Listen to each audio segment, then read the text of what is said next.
Hey everyone, welcome back. Ready for another deep dive? Absolutely. Always excited to dig into these fascinating topics. Well, today we're tackling one that's sure to resonate, breakups. Yeah, breakups. A universal experience, it seems. Definitely.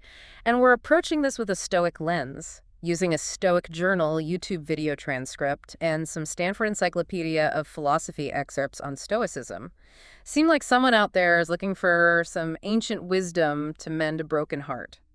It's fascinating how these age-old philosophies can still offer guidance for modern-day struggles. Totally. And the YouTube video jumps right into that, how breakups are, well, just a part of life for most of us. But then it gets into how the digital age makes it a whole different ballgame. Oh, absolutely. Social media, it's a double-edged sword, isn't it? Constant reminders, comparisons. It's like you can't escape the breakup, even if you're trying to move on. It's like this weird, unwelcome deja vu. Yeah. And then there's this pressure to present a certain image online, even if you're falling apart inside. Have you ever felt that?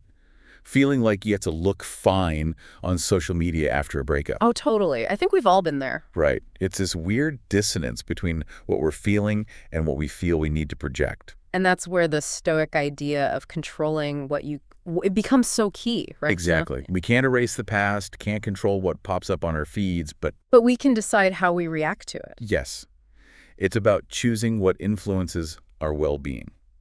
The video talks about setting boundaries, like unfollowing, taking breaks from social media, being mindful of what we're consuming online. Yeah, like my friend, she actually changed her phone number after a bad breakup. Drastic, but... It's about creating that space for healing. You have the power to do that, even if it's just hitting unfollow or taking a digital detox. Reclaiming your power. I like that. Yeah, creating space to heal. That's so important.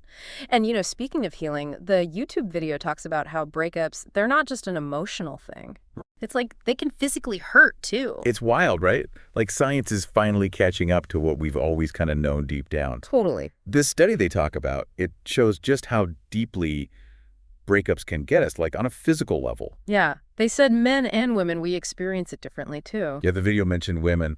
We often feel that initial pain more intensely, but then maybe recover more fully eventually, anyway. Whereas guys were like, I don't know, slower to process it all, maybe drag it out. Could be. Makes you wonder if those old stereotypes about men holding on to things, maybe there's some truth there. Maybe. But seriously, it shows how complex our reactions are. It's not one size fits all, that's for sure. So true. So we've talked about breakups in the digital age, and now the science behind how they make us feel. But what about how to deal with it all? That's where Stoicism comes in, right? Exactly. This is where we can bridge that gap, between the science of heartbreak and what these ancient philosophers figured out. I'm all ears. Well, the Stanford Encyclopedia entry, it defines Stoicism as basically living in tune with nature.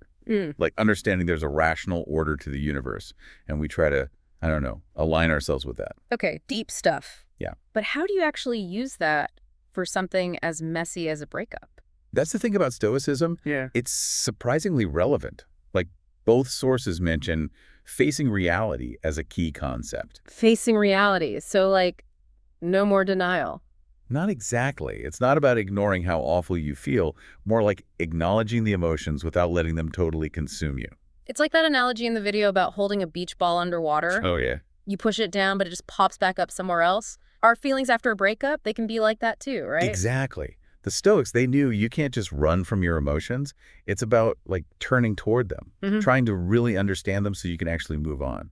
So not pretending we're fine, but doing the work. Exactly. And that leads to another big Stoic idea they both talk about, focusing on what we can control. Which is, let's be honest, sometimes not a lot. Right. We can't change the past, can't change that the breakup happened. Yeah. But we can control how we react, what we choose to do next. That's our power. Oh, I like that. Taking back control. And this idea of control, it ties into another Stoic thing. It's called amor fati. Amor fati. Sounds intense. It means love of fate. Basically accepting what happens, even the bad stuff, and finding the meaning in it. So even a breakup, finding meaning in that?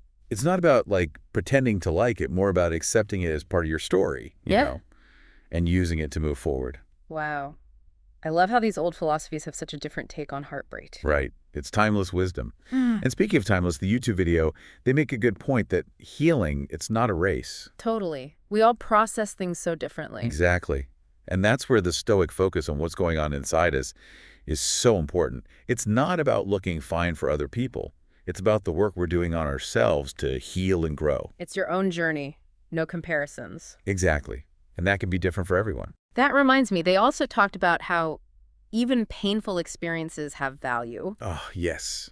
That's a biggie for the Stoics. Mhm. Like, there are lessons in everything, even if it really, really hurts. It's like flipping the script. Instead of why me, it's what can I learn from this? Exactly. Breakups, as awful as they are, can help us grow so much. We confront our own bad habits, our beliefs, all that stuff. It pushes us to be more self-aware, have better boundaries. You can come out stronger. Like they said, turning those lowest lows into the greatest growth. Powerful stuff. That's the power of this philosophy. It's not about easy answers. It's about tools to face those tough times with, I don't know, strength and even some hope. It's amazing, isn't it, how these Stoic ideas from, ancient Greece and Rome still apply to our lives. It's a testament to, I think, how much humans haven't really changed. We still struggle with the same things. So true. So today we got into those struggles, those breakups, especially in our digital world. Yeah, and how even with all our modern science, those heartbreaks, they hit us hard physically too. But then that's where the Stoics come in, with their wisdom about dealing with it all. Yeah, and it's interesting how science and ancient philosophy, they actually kind of back each other up It's like having two different maps to the same destination, you know? like that. But before we go, I got to ask about something you said earlier about Stoicism, how it's about living in agreement with this rational order of the universe. Right. That's a big part of it. So does that mean, even a breakup, as bad as it feels, could actually have a purpose? That's a question, man. A big one. Like, it's not just random bad luck, but maybe, I don't know, part of some bigger plan. Stoicism wouldn't say it has all the answers, but it definitely asks us to consider that possibility. That even heartbreak can teach us something. Exactly. It's about trusting that there's, I don't know, a wisdom at work, even when we can't see it yet. That's a tough one to wrap your head around, especially when you're hurting. It's a practice. But maybe that's what I like about Stoicism. It's not about easy answers, more like giving us tools to face the hard parts of life. With our heads held high. Exactly. Well, on that note, I guess it's time to resurface from our deep dive into breakups and Stoicism. Always a journey. We covered a lot: the digital age, the science of heartbreak, all that ancient wisdom. Hope you found it, I don't know, helpful, even a little bit comforting. There's strength in these old ideas. Totally. Remember, you're not alone. And like those Stoics taught us, even when it feels impossible, there's always a way to come out stronger. See you next time.